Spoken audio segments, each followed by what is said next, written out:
Right, you found one of these in your parents' loft or a thrift store and you've no idea what to do next.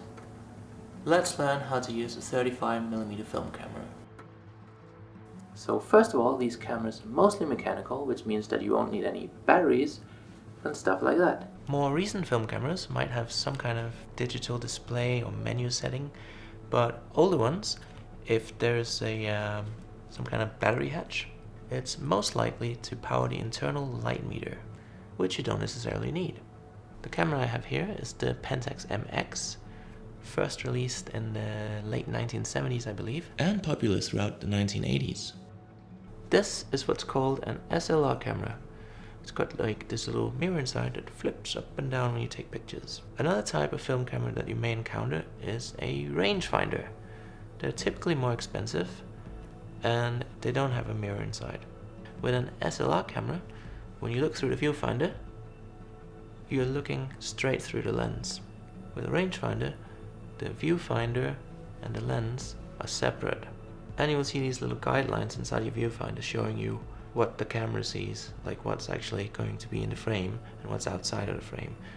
This is quite useful for street photography, as you can take your shot just as something's entering your frame. You can also take some really nice blackout pictures, as you can leave your lens cap on and not realize it by looking through the viewfinder.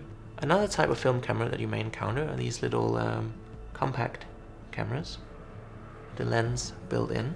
Typically they just have 2 or maybe 3 automatic settings. So you have a camera. The next thing you need is film. So you got 3 main types. You got color positive, color negative, and black and white. Color positive is also known as slide film. When you get your negatives back from the lab, it looks something like this. If you choose to get them mounted on a piece of cardboard, if you don't choose to do that, you'll just get like a film strip kind of thing. But with slide film, you can actually see your picture. If you hold it up to the light, you can see your picture as it is in all its glory and color. You can of course also get enlargements and prints from these, or you can put them in a slide projector and view them like that. Depending on what you're doing, color positive is usually the superior choice for image quality and color accuracy. It will usually have finer grain as well. That's why it's always been the first choice for fashion photographers and professionals shooting for print and publications. Color negative. This is probably what most people associate with film.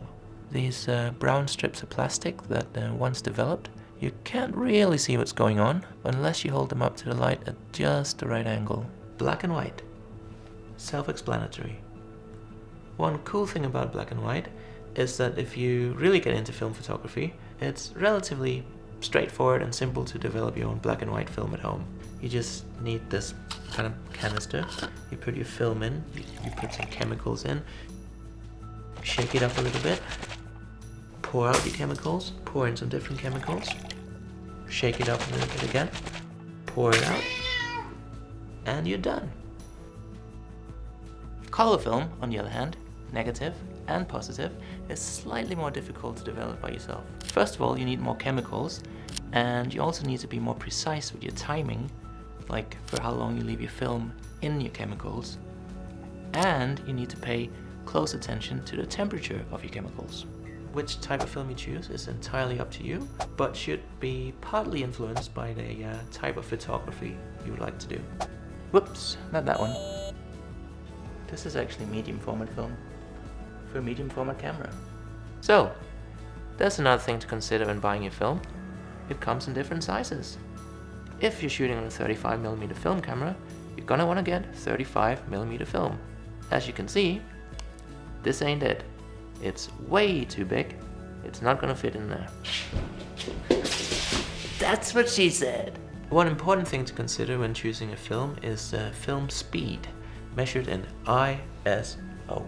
When you go to buy your film, you'll find slow films with ISO numbers like 100 and 200, and you'll find fast films with numbers like 800, 1200, and 3200. So ISO is all about light sensitivity. A film with a high ISO has more light sensitivity. This is what you want if you're shooting at nighttime or indoors.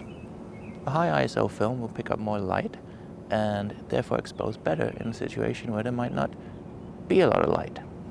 Low ISO films need more light to expose properly, so they're more suited for being outside on bright sunny days or in a studio or environment where you can control the intensity of your light.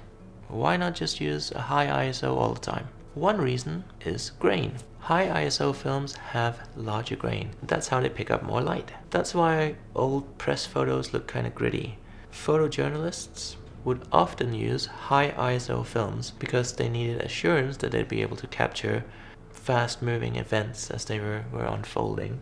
If you don't want that gritty, grungy look, then you need to go with a low ISO film with smaller, finer grain. I personally think that 400 ISO is a pretty good speed for an all-round film. Another reason for choosing a particular ISO would be your exposure. Let's talk about that next. So, with most film cameras, you need to shoot entirely manually. That means setting your shutter speed and your aperture. How you do that depends on what kind of picture you want to create.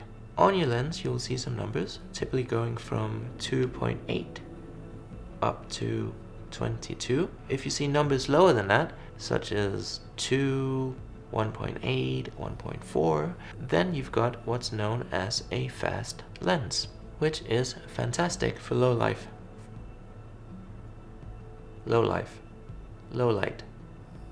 photography. These numbers are known as f-stops, and they control how much light is let into your camera by opening up the lens.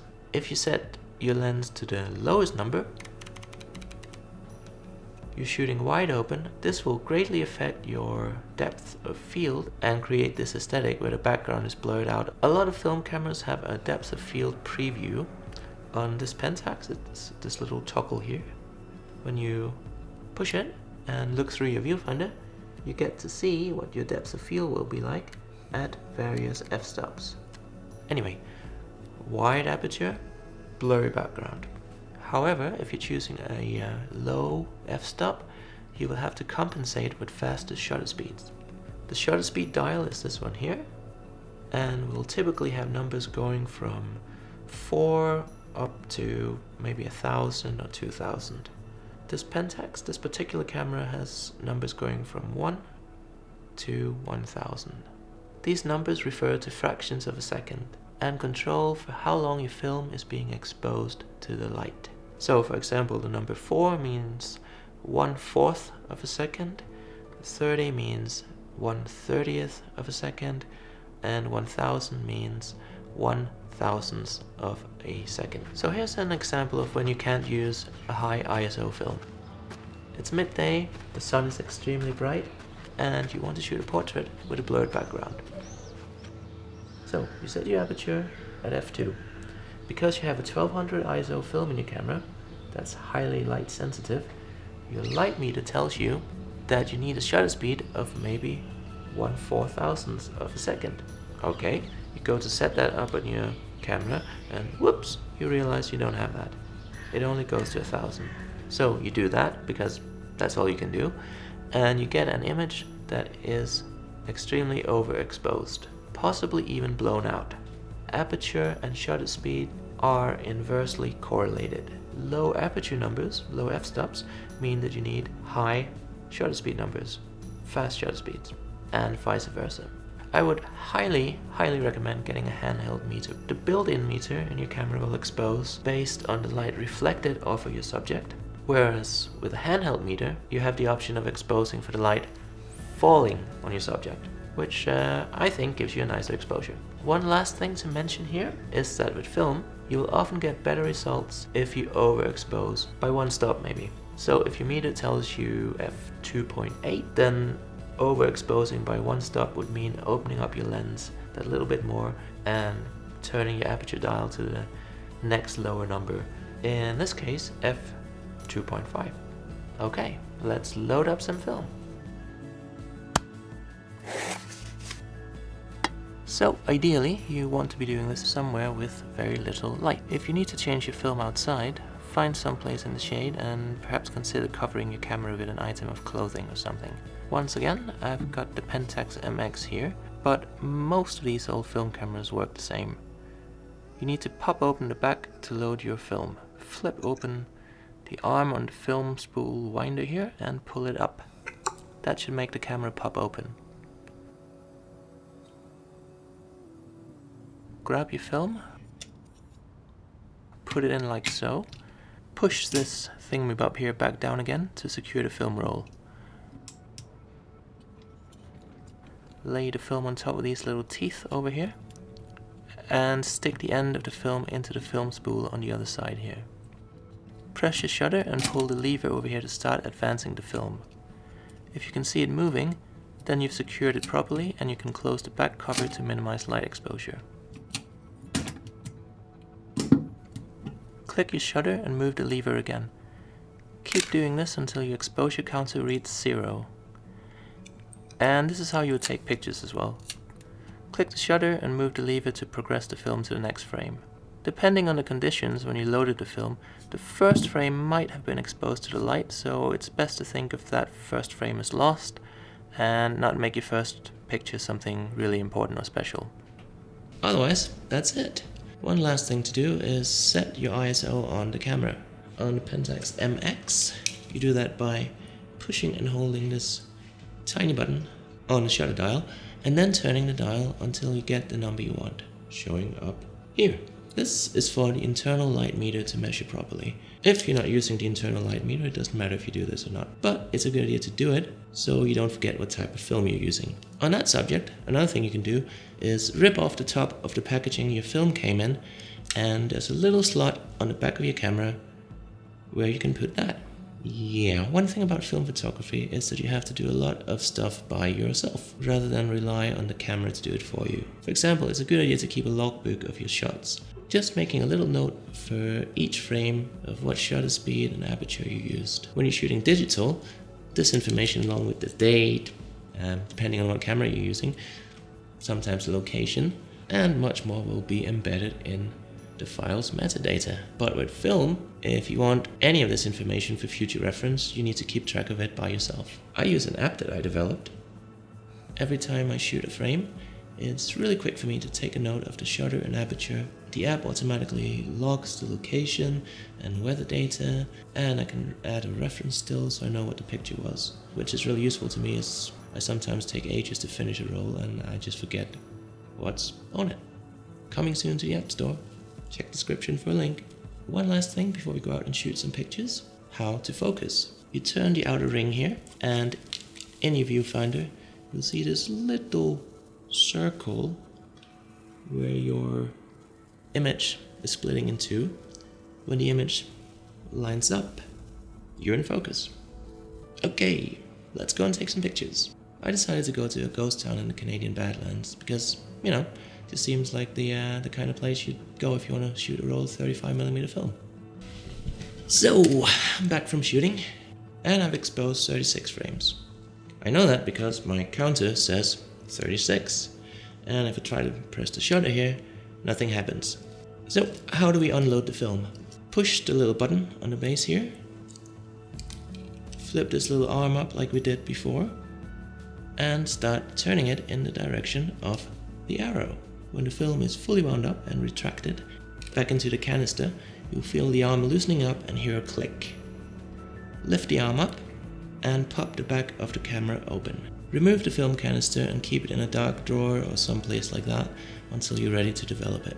Depending on where you live, finding a local lab might not be easy, but there are lots of labs that will take online orders. You'll post them your film, they'll develop it, scan it for you, and deliver the digital scans to you via email or some kind of file sharing service, and then send back your developed negatives via post, if you want them. And they will often do this internationally. Ideally, you want the lab to deliver your scans as uncompressed TIFF files or similar. You want the highest possible scan quality, and that's how to use a 35mm film camera. So this is where I would show you the pictures I took from my trip to Rowley, but I only just took them to the lab recently, a year and a half after shooting the film, and I'm still waiting for the scans to come back. So if you want to see them, I guess subscribe and check back later.